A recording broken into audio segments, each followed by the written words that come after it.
Hello! Welcome to the very first video from Board Game Creations. My name is Kit. I'm here today to talk to you about my organizer for Brook City. All the file or everything I show here today is available on Thingiverse under Board Game Creations. I'll have a link in the description below. Anyway, as you can see, this is the Brook City All-In Pledge by Blacklist Games, Adam and Brady Sadler. This is their second Kickstarter game, following up after Street Masters and I guess technically in between Street Masters and Aftershock. Anyway, that is not important. As you can see here, it's a lot of content. We've basically got two regular sized boxes and 4 half boxes. But with the organizer, most of this can go away. Everything fits in the base box and the stretch goals box, or any of the half boxes you wish to use. And we're back. Here we have all the content for Brook City in the base box and the Brook City stretch goals box that I chose to use. You could use any of the small expansion boxes, whichever one you like. Anyway, let's take a look inside and see what's going on. So we have, in the main box, we'll go over that one first, we've got the game board sitting right on top where it belongs. Pop that out, set it up, you're good to go. Followed by that, underneath that, we've got the rule book, all the expansion supplemental rules. If I can get those out.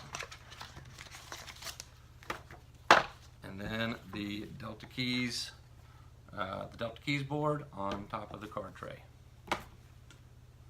Speaking of the card tray, I am using a laser cut MDF card tray. The files are also out there on Thingiverse, but I know that not everyone has access to a laser cutter, so I did provide a remixed version of STL files for 3D printing.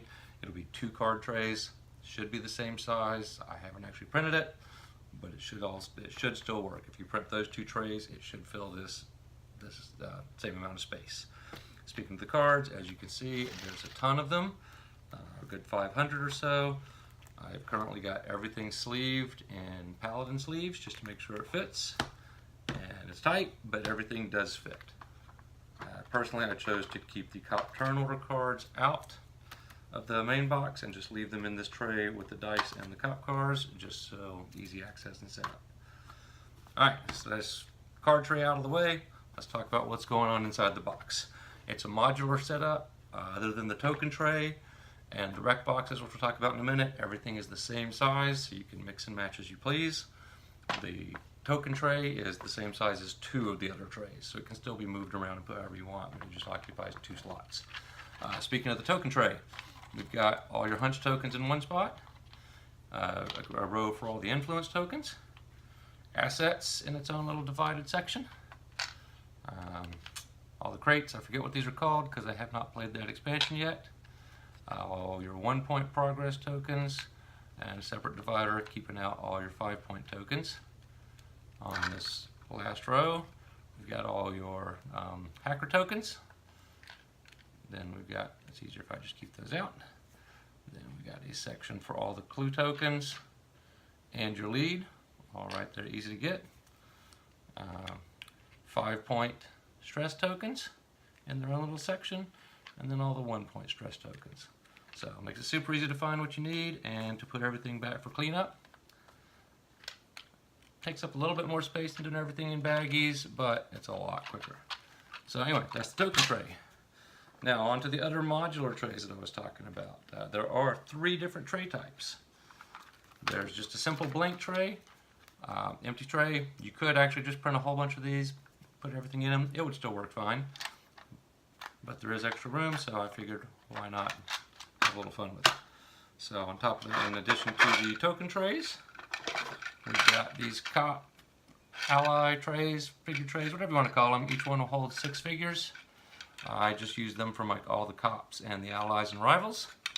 Again, sorry for the static camera. I don't really have any way to zoom in and out without just constantly stopping the film, so we're just going to roll with it. So lots of cop trays, more modular trays. Again, you're just going to print up however you want to do it. You'll print what you need. If you want more figure trays, that's fine. The other type of tray that we have is the criminal trays. And for the criminal trays, you've got one, or the suspect trays, whatever you want to call them. Anyway, we've got one slot there for the primary suspect, and then all the rest of the guys just hang out in this open area. If you notice, even in the, here we got good old Gus, and if you can see that, there's even room for his Spitfire right there. Spitfire, and whatever his car is. Gus's car goes right there as well. So it all fits just fine. The only thing you got to be careful of with some of the guys, some criminals are more prone to others, but some of them, they like to stand themselves up. And when they're standing up, they're obviously too tall. So just make sure before you stack things on top that they're laying down, so you don't break any guns, bend any arms, whatever. The other thing to keep in mind, these trays look square, but they're not. They're slightly rectangular. So if you orient them the wrong way, they will not all fit. It's easy with the cop trays and the criminal trays. If you just look at the orientation of the individual figures, they should basically be perpendicular to the card tray. So let's look at these guys here. Hold them, make sure it's turned so that they're running perpendicular, and everything will fit just fine. We'll put all those back in.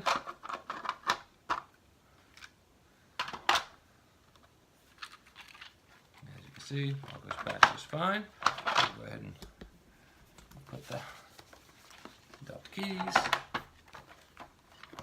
rules, game board. All right, it all went back in nice and easy. And it's ready to put it away. Same thing over here with the one slight difference. So this box is basically half the size of your main box. And so there's a little bit of extra space on the sides for the modular trays. And rather than make different size boxes for this, I wanted everything to still be modular. So we just put these in additional trays on the side. Again, you've got 3 rows deep of modular trays over on the left side, or your right as you're looking at it, my left. And then we've got these little filler trays, which are currently used to hold, 2 of them are holding all the recs for Delta keys, or for the rec module. And then another one just has some of the motorcycles and various vehicles. Again, use them however you like. And then underneath those, there are 3 smaller trays. Same dimensions as the vehicle trays, or the rec trays, or whatever they're, I call them rec trays for the file, but they're just not nearly as deep. They're empty for me. I'm just, like I said, they're just mainly for fillers to get things to the right height and to fill the space. But you could definitely put minis in there, or vehicles, or whatever you want. So they can still be used as if you get more content. Just gives you a little bit of room to fill some stuff out.